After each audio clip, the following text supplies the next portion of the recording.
그래서 우리가 전표 관리라고 하는 제2장에서 공부하는 거, 그리고 앞으로 테스트하는 거, 회계상 거래인지 아닌지 판단하는 거, 그 다음에 전표 작성을 하는데 입금 전표 작성하는 거 하나, 출금 전표 작성하는 거, 대체 전표 작성하는 거 하나씩 수기로 작성하는 문제를 낼 거다 하는 거 여러분 알아두시고요.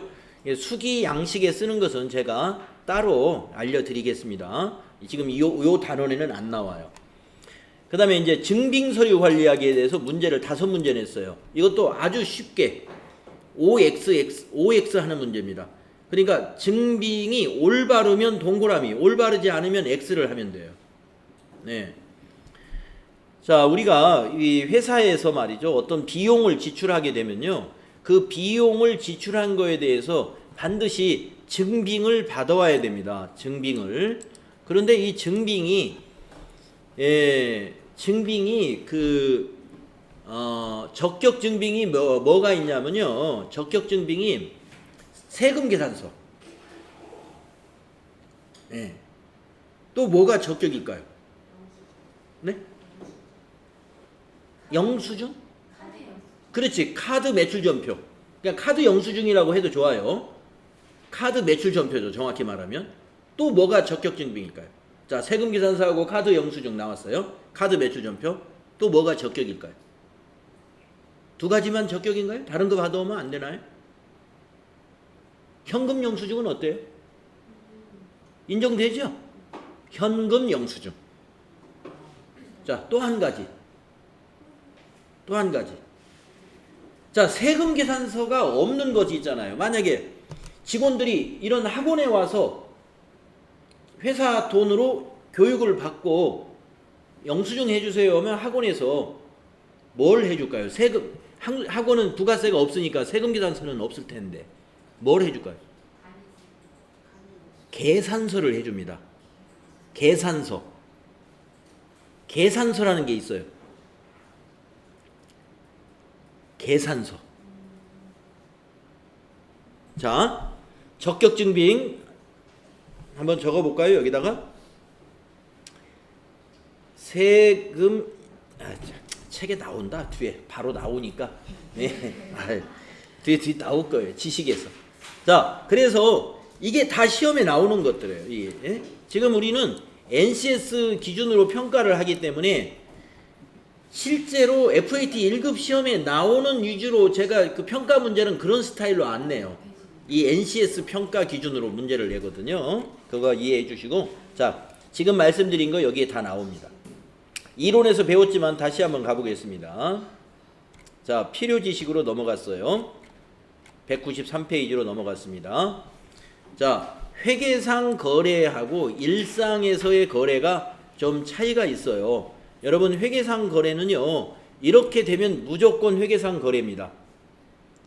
자산, 부채, 자본의 증가나 감소, 아니면 수익이나 비용이 발생했다면 그것은 회계상 거래라는 것을 기억을 하세요. 자, 그러면 자산에 대해서 한번 얘기를 해보겠습니다. 우리가 보통 일상생활에서는요, 만약에 어제 폭풍이 온다고 그러는데 다행히 안 왔어요. 근데 만약에 폭풍이 와가지고 우리 회사의 건물이 하나가 완전히 부서져 버렸다고 한번 가정을 해봅시다. 그래서는 안 되겠지만 창고가 하나 날아가 버렸어요. 그러면 우리 건물이 하나가 없어져 버린 거죠. 그러면 자산이 어떻게 됐어요? 감소했잖아요. 자산이. 회계상 거래라는 얘기예요. 그건 회계 처리하는 거예요. 재해 손실로. 만약에 그 건물 안에 상품도 있었고 이래가지고 건물이 5억짜리 건물이었다가 거기 상품이 한 1억 원어치 있었다. 그러면 대변에 건물 5억, 대변에 상품 1억, 차변에 재해 손실 6억 이렇게 회계 처리하면 돼요. 비용으로 처리하는 거예요.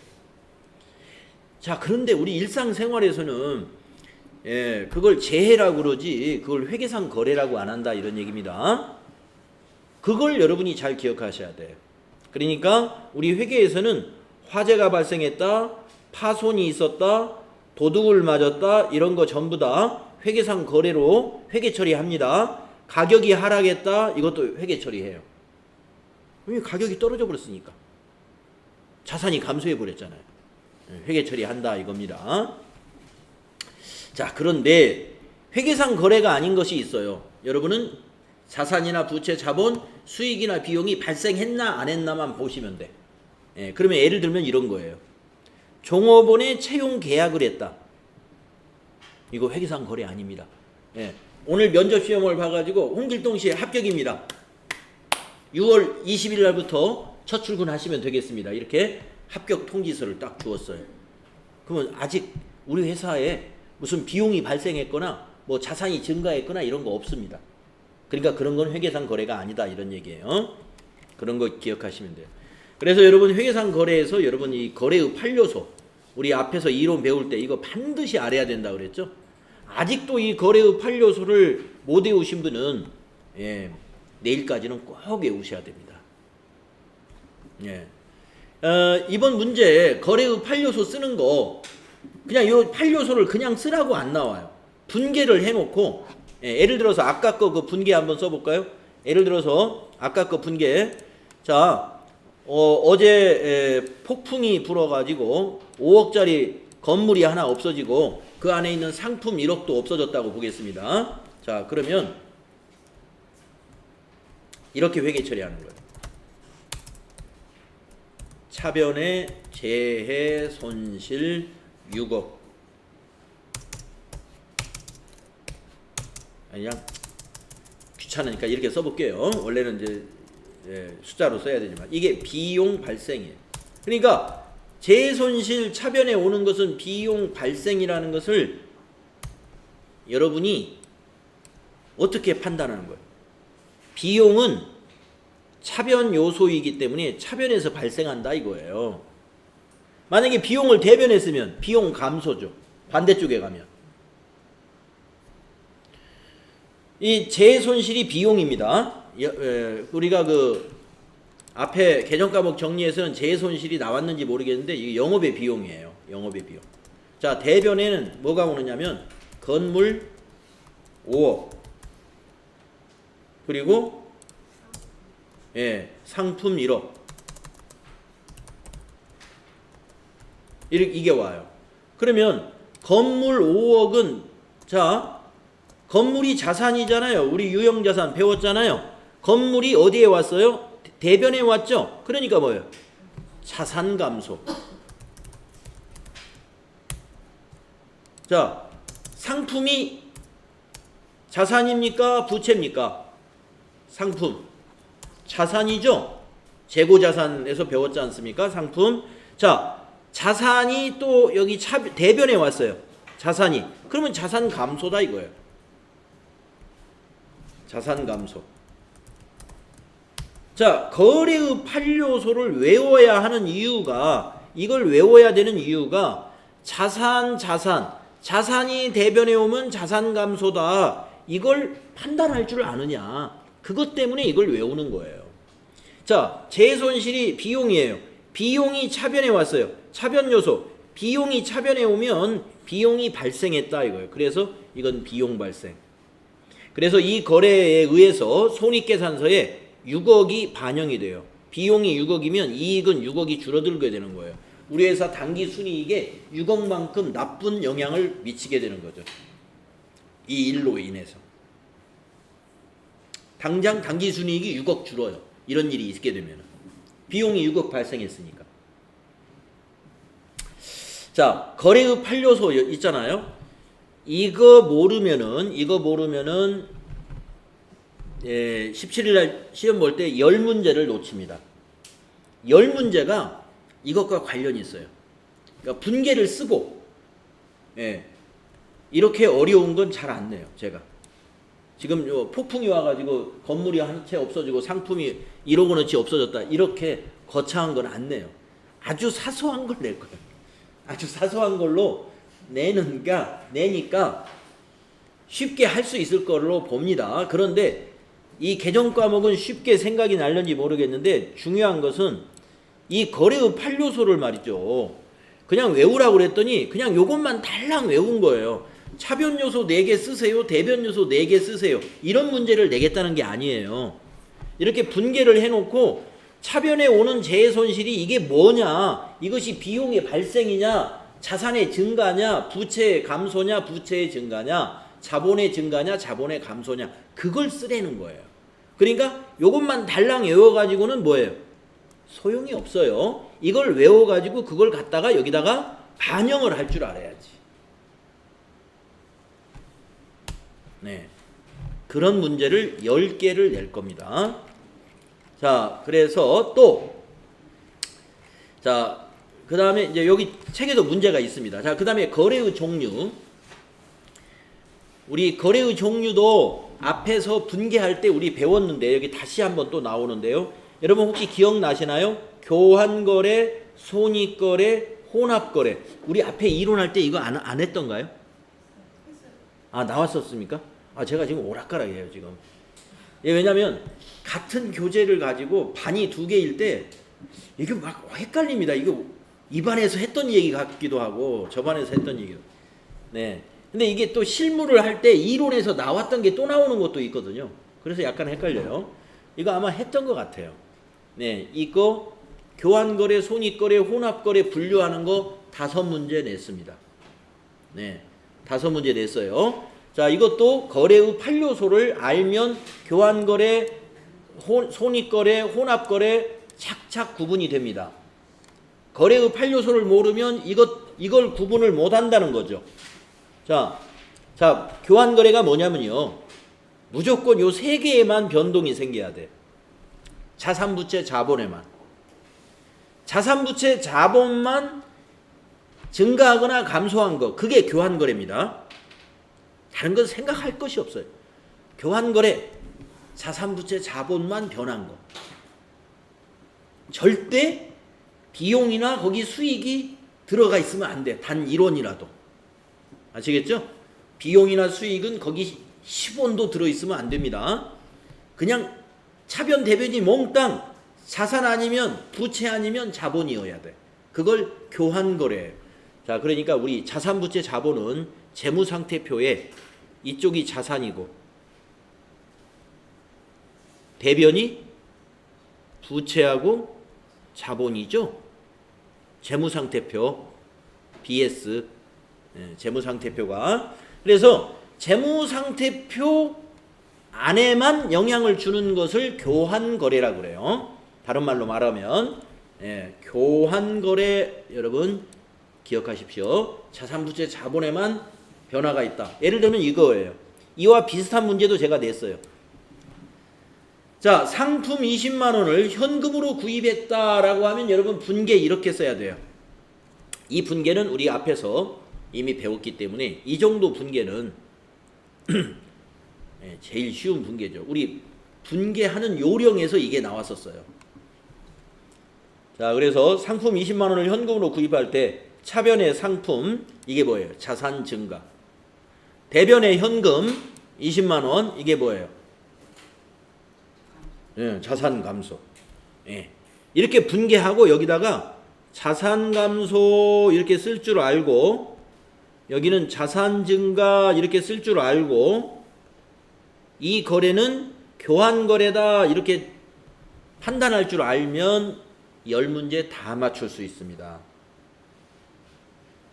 10문제 다 맞출 수 있어요. 이걸 아는 게 매우 중요합니다. 여러분이 내가 지금 처리하는 회계 처리가 우리 회사의 경영성과나 재무상태표에 어떠한 영향을 미칠 것인가를 아는 거기 때문에 이게 중요하다는 거예요. 자, 그 다음에 손익거래. 자, 손익거래는 어떤 거냐면 잘 보세요. 절대 손익거래에는 요게 낄 수가 없어요. 네? 자산부채 자본이 끼어서는 안 돼. 손익거래는 순수한 수익과 비용만 차변과 대변에 있어야 그게 손익거래예요. 그러니까 손익계산서 계정만 있어야 돼. 그걸 손익거래라고 그래요. 잘 기억하세요. 손익거래에 절대 자산, 부채, 자본이 끼어 있으면 안 돼요. 손익거래라고 하는 것은, 자, 아이고 죄송합니다. 제가 말을 잘못했어.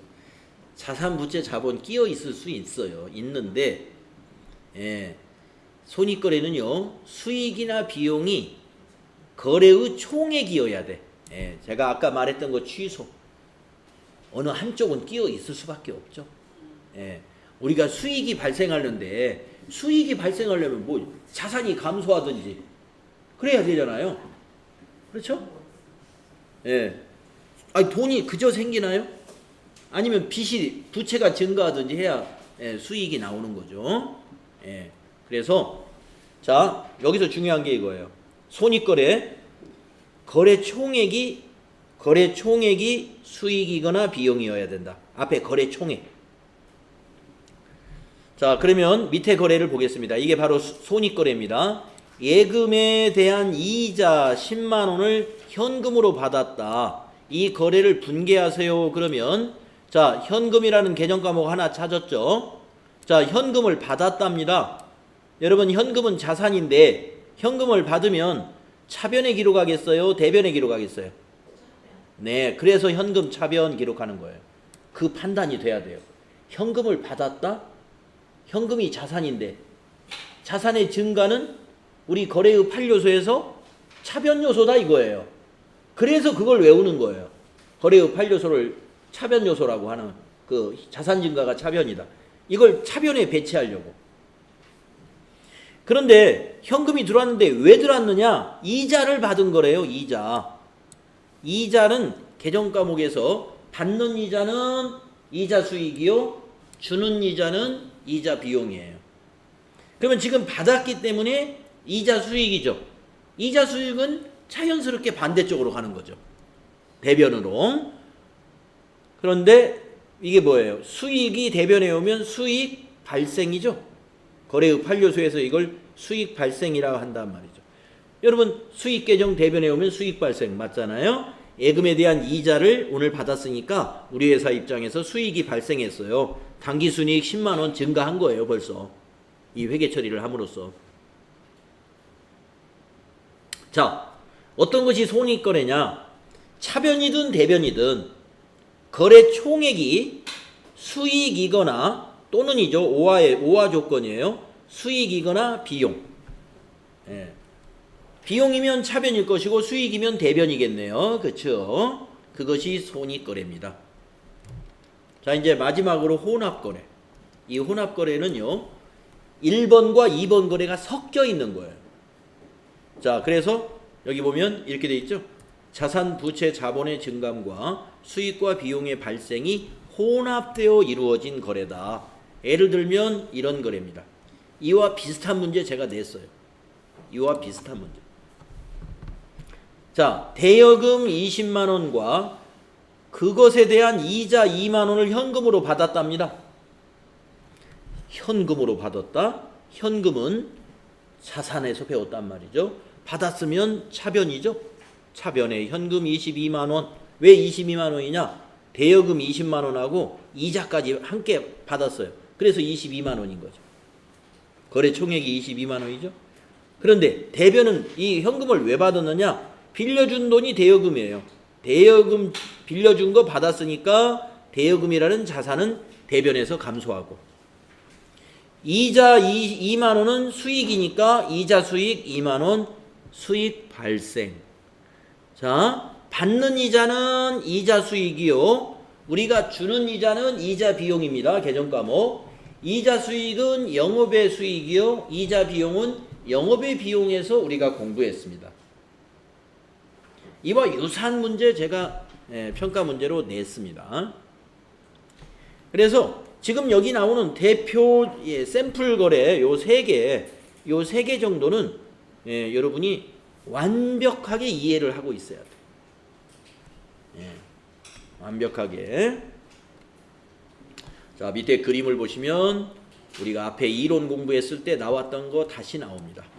자, 자산의 증감이나 부채의 증감, 자본의 증감만 있으면 교환거래요.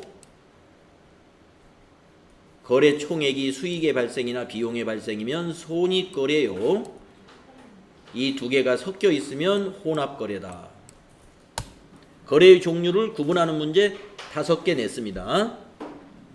자, 그래서 여기 수행 내용에 제가 낸 문제하고 똑같진 않는데, 자, 이런 유형의 문제 5개 냈어요.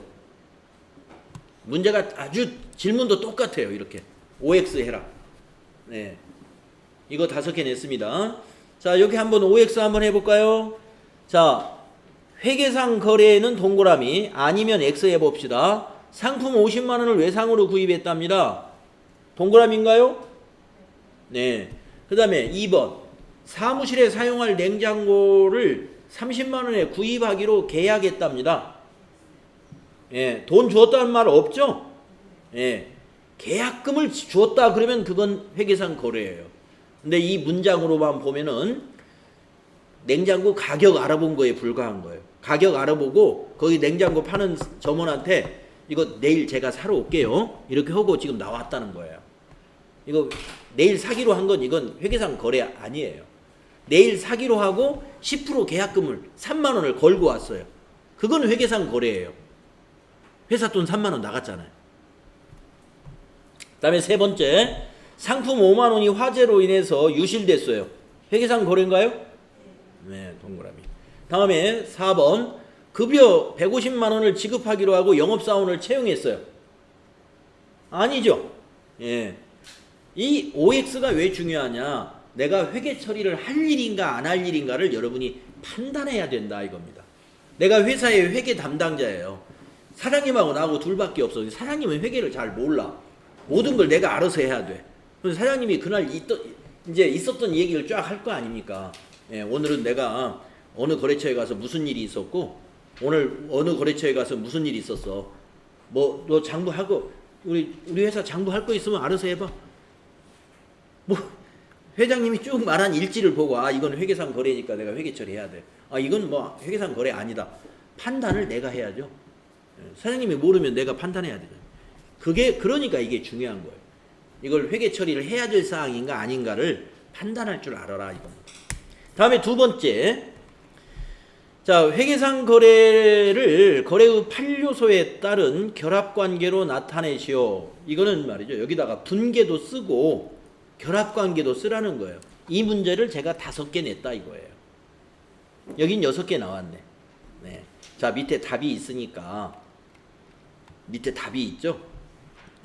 자, 자기 실력으로 할 수 있는지도 한번 해보고, 내 실력으로 안 되면 밑에 답을 보고 한번 여기다 직접 써보십시오. 네, 수행 2번.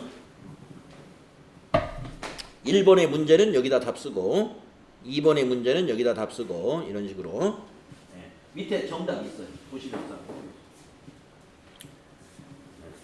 이거 5문제 냈습니다.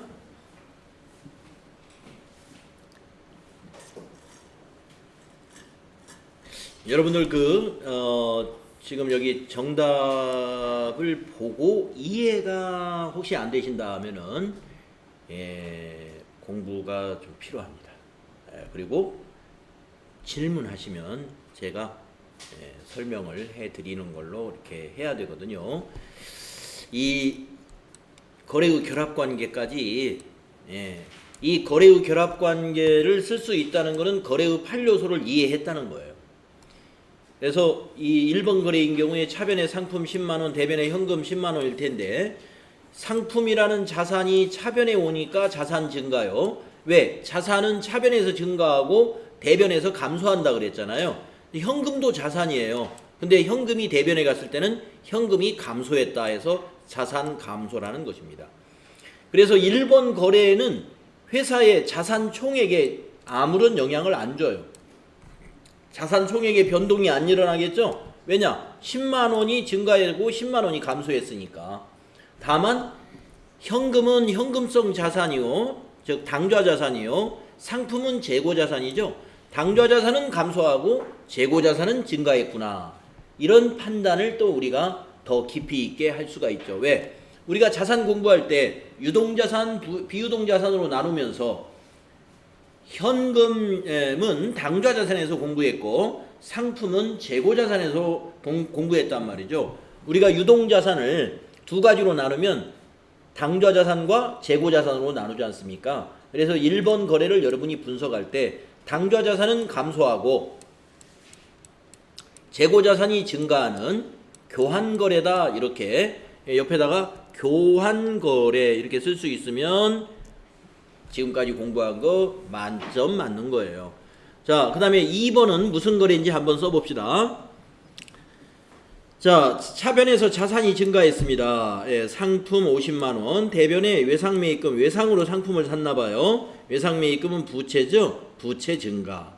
자산이 증가하면서 빚으로, 여러분 빚을 내가지고 집을 사면 건물이라는 자산이 증가하고 차입금이라는, 은행 차입금이라는 부채가 증가하잖아요. 상품을 외상으로 사니까 외상매입금이 증가한 거죠. 자, 이것도 교환거래.